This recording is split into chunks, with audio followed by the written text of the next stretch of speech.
Ghost of Tsushima was the best adventure game of 2020. Its graphics are gorgeous, the story is compelling, and the fight mechanics are top-notch. But what really stands out about Ghost is how well it exemplifies the gaming industry's growing obsession with the movie industry. So let's talk about how Hollywood changed the legacy of Ghost of Tsushima.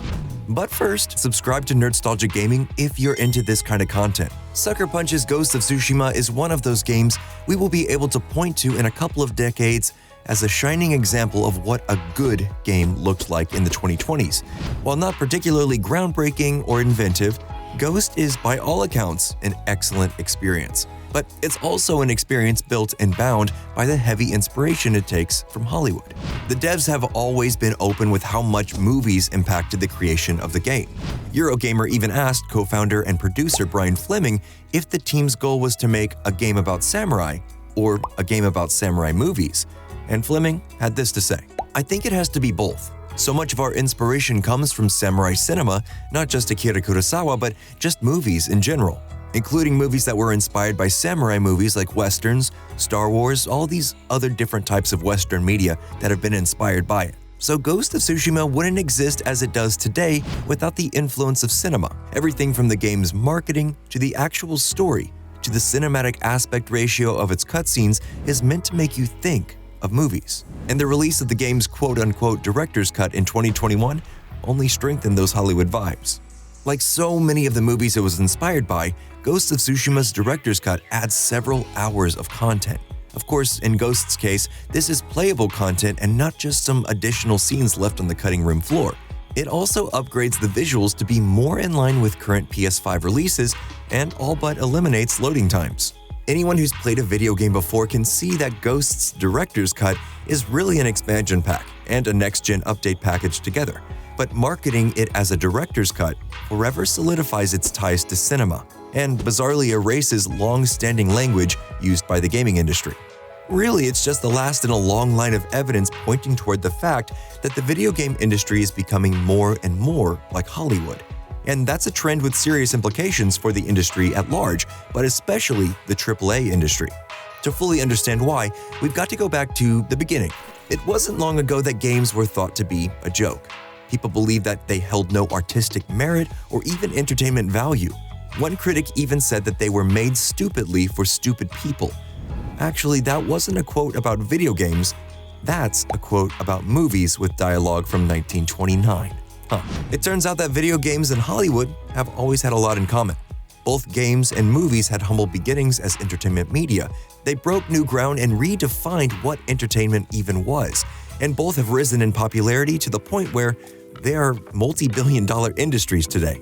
Hollywood just happens to have a few decades on gaming and a several billion-dollar head start. So it makes sense that, as the gaming industry looks to the future, executives are trying their best to maximize and fully capitalize on those similarities. Back in the 1970s and 80s when gaming was new, developers were facing some pretty daunting obstacles. Not only was tech limited, but their budgets were tiny, and most of the population thought what they were making was useless to begin with. It was a time of freewheeling creativity where there were no rules or guidelines in place to keep people from trying their most outlandish ideas. So it's no wonder we saw some absolutely inspiring innovation, and also some truly horrendous crap. These early games laid the foundation for genres and series we still play today, and they were based on nothing but the imagination and technical ability of the developers. Once the foundation was laid, the industry really came into its own as a unique and valuable addition to art and entertainment. And by the 90s and early aughts, those newly created genres and series were being honed and perfected. But even in the golden age of independence and creativity, you could see the gaming industry's first tenuous ties to Hollywood begin to show, and the problems were already obvious. Video games based on movies and television were already being produced, and unlike the completely original games that strive to be different, games based on existing properties were restricted to trying to replicate their source material. This also restricts the creativity of those involved with development. Subsequently, they account for some of the absolute worst video games out there. And then of course there's the flip side to this. Video games that get so popular they spawn their own movies. Ghost of Tsushima's movie is currently in development, and John Wick's director Chad Stahelski is attached to the project. Of course, video game movies have historically been not great, but that's kind of its own topic we don't have time for today.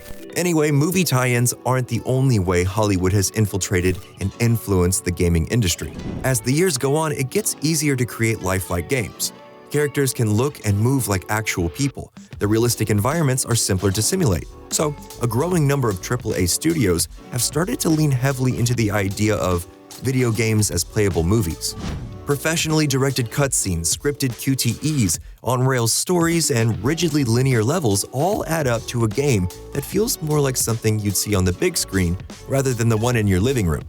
And once again, the issues with this approach were obvious from the beginning. It's a pretty limiting way to play. For a period in time around 2010 to 2015, cutscenes with QTEs were wildly popular in gaming. It was as though you were sitting back and watching a movie that suddenly decided to involve you in its plot. It was never a favorite mechanic among gamers, and it seems like it has mostly been excluded from modern releases, but rather than going back to their more playable predecessors, AAA games are instead pushing further into movie territory.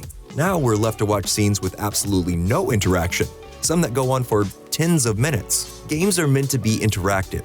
That's what makes them different from other forms of media in the first place. When you minimize that interactivity in favor of a more structured storytelling experience, you're also minimizing the game part of your video game.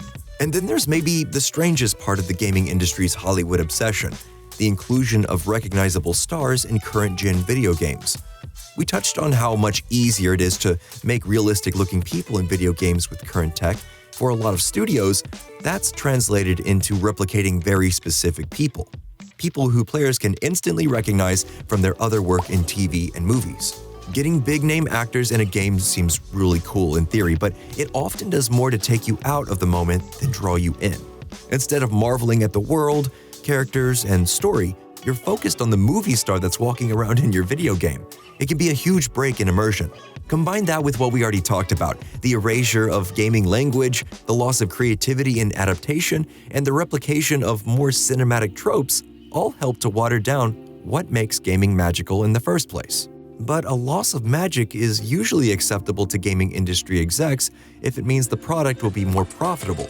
It's easy to rationalize another price hike for AAA games when they're pulling out all the stops to make their titles more cinematic. And at the risk of sounding gatekeepy, it's pretty obvious that these types of games are palatable to a much wider audience. Thus, they're going to make a lot more money. More money inevitably attracts more attention, and more attention means the industry becomes mainstream. The industry becoming more mainstream means more Hollywood talent will start to jump into the industry, and then resulting in more money. And the pattern starts all over again until so much money has been heaped on that it's virtually unrecognizable. The scrappy, rough-around-the-edges roots of the gaming industry are long buried, at least when it comes to AAA titles. Not unlike Hollywood, there is a still thriving indie scene that strives for creativity and artistry. But for the most part, gaming's attempt to go Hollywood has resulted in a glossier and more widely approachable version of its former self. So it's becoming increasingly obvious that Hollywood's influence over the gaming industry is immense and unavoidable. But lucky for us, it's not all bad. With the way I've talked about it so far, you'd think that this was a purely terrible thing, just a horrible detriment that has brought nothing but negativity to the gaming industry. But that's not the case at all. We already talked about how great Ghost of Tsushima is, and a lot of its greatness has to be attributed to its Hollywood influences. And not all games that use existing properties are pure trash. Some are even amazing. Plus, there have been absolutely incredible games made with the games as playable movies philosophy in mind. Borrowing storytelling tricks and captivating cinematography from film have made a lot of AAA stories that much more emotionally impactful.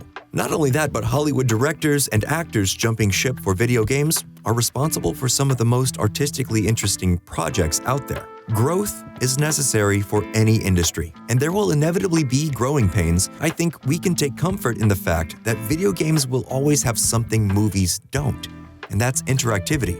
As long as devs hold on to that, gaming will always find a way to carve out its own space in the entertainment landscape. But hey, that's enough from me.